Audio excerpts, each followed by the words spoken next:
যে এটা বিল্ডিং বঙাইগাঁৱত বনাই থকা হৈছিল আৰু সেই বিল্ডিংটোৰ কোনো পাৰ্মিশ্যন নাছিলে মিউনিচিপালিটি বা কাণ্ট্ৰি প্লেনিং টাউন কাণ্ট্ৰি প্লেনিঙৰ কোনো পাৰ্মিশ্যন নোহোৱাকৈ বিল্ডিং এটা বনাইছিল সেই সময়ত এক্সিকিউটিভ অফিচাৰ আছিল ভাৰ্গৱ কলিতা তেখেতে লগে লগে ৱৰ্ক ষ্টপ নটিচ দিছিলে আৰু সেইমতে কামটো বন্ধ হৈ গৈছিলে কিন্তু তাৰ পিছতেই বঙাইগাঁৱত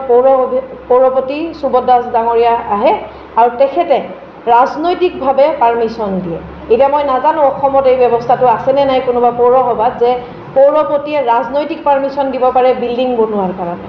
গতিকে সেই ৰাজনৈতিক পাৰ্মিশ্যন পোৱাৰ পিছতেই সেই বিল্ডিং কণ্টিনিউ বনোৱা হ'ল তাৰপিছতে মই RTI মাৰিছিলোঁ RTI মাৰি সমগ্ৰ মই যি তথ্য পাতি আছিলে মই কালেক্ট কৰিছিলোঁ কালেক্ট কৰাৰ পিছত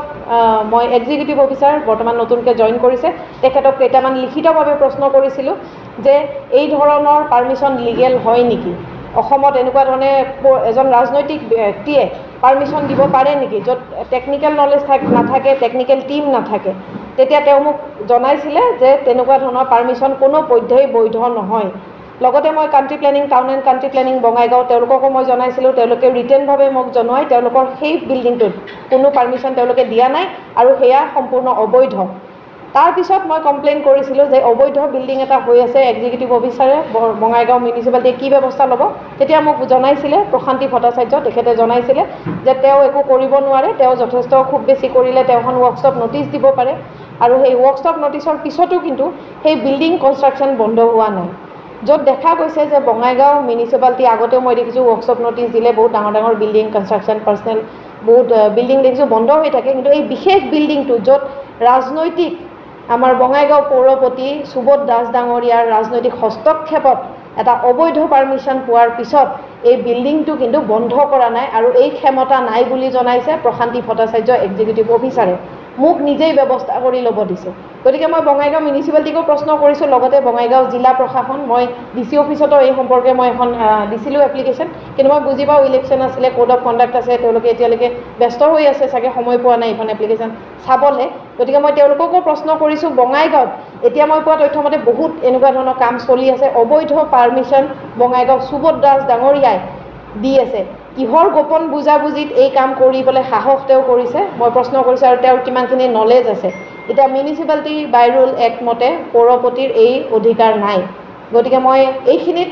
সন্দেহ কৰিব লাগিব আমাৰ এক্সিকিউটিভ অফিচাৰ ডাঙৰীয়া বাইদেউকো যে তেখেতৰ যদি পাৱাৰ নাই তেতিয়াহ'লে এখন চকী ইমান ধুনীয়াকৈ শুৱনি কৰি কেনেকৈ আছে বঙাইগাঁও মিউনিচিপালিটিৰ এখন এক্সিকিউটিভ অফিচাৰৰ এখন চকী তেওঁৰ কোনো পাৱাৰ নাই বুলি মোক জনাইছে যে মই একো কৰিব নোৱাৰোঁ খুব বেছি মই ৱৰ্কশ্বপ নটিচ দিব পাৰোঁ গতিকে এতিয়া মই ৰাইজক প্ৰশ্ন কৰিছোঁ বঙাইগাঁও প্ৰশাসনে কি ব্যৱস্থা লৈ চাওঁ আৰু এনেকুৱা ধৰণৰ কিমানটা বঙাইগাঁৱত বিল্ডিং আছে য'ত এনেকুৱা ধৰণে ৰাজনৈতিক পাৰ্মিশ্যন পাইছে আৰু